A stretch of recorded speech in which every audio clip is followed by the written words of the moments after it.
bagian dari upaya kita untuk mengapresiasi langkah awal. Kita akan membuat satu tribute juga bagi para legenda. Nah, ini Mbak Titi Sandora, Pak Sina Lantas, Mbak Erni Johan, dan tentu diorganisir oleh Gerakan Estafet Kebudayaan di bawah kepemimpinan Mbak Neno Warisman.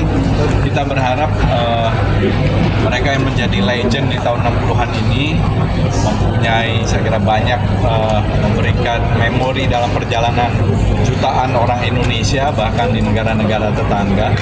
Lagu-lagu mereka juga menjadi legenda yang ikut mengiringi kehidupan di masa-masa tahun 60-an, di tahun 70-an, di tahun 80-an ya.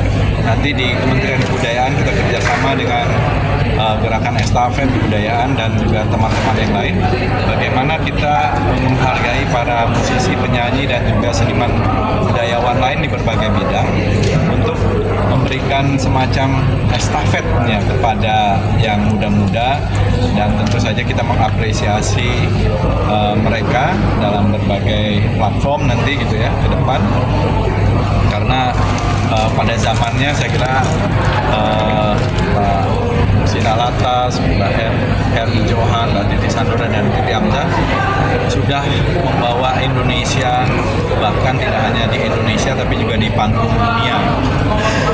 Itulah kira-kira kegiatan ini, ya ini baru semacam kick off lah ya, awal gitu ya. Nanti kita akan membuat acara yang lebih banyak bekerjasama dengan artis, penyanyi, musisi yang masih bisa berkarya sampai saat ini. Ini kan luar biasa setelah puluhan tahun. Bisa sedikit dijelasan Pak, nanti konkretnya akan seperti apa Pak?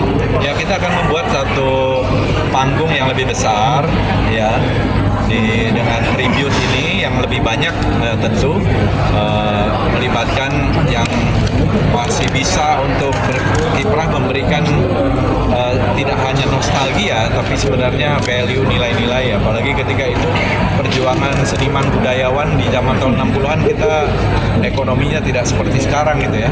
Ini ada value di situ bahwa perjuangan untuk kebudayaan, untuk musik dalam hal ini itu bukan perjuangan yang gampang. Kalau sekarang kan dengan digital orang bisa masuk platform ke banyak platform digital lah ya. Tapi di masa lalu kan semuanya serba terbatas.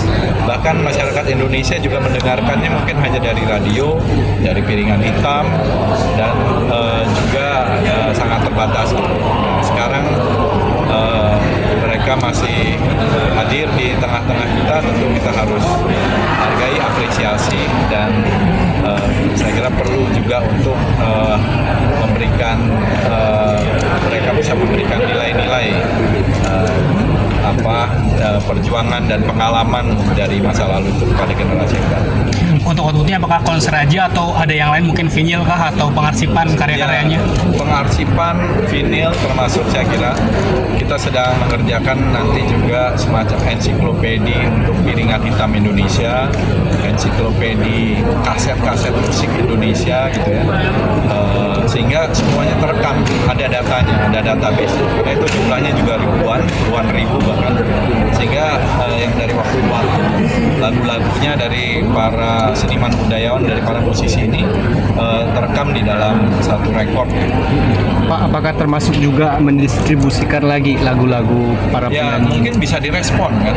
Sekarang ini kan biasa respon. Mungkin lagu-lagu yang tadi dinyanyikan bisa diaransemen ulang gitu ya, atau duet atau feature atau oh ini ada Pak Wamen Pak Wamen mungkin juga ikut menyanyikan atau siapa. Artinya lagu-lagu lama itu kan seperti di negara-negara lain juga bisa di remake atau bisa di reintroduce dan mungkin di rearrange gitu ya, dan itu bisa juga menjadi satu karya sebagai respon terhadap perjalanan musik Indonesia gitu. Sehingga ada yang bisa berkelanjutan gitu.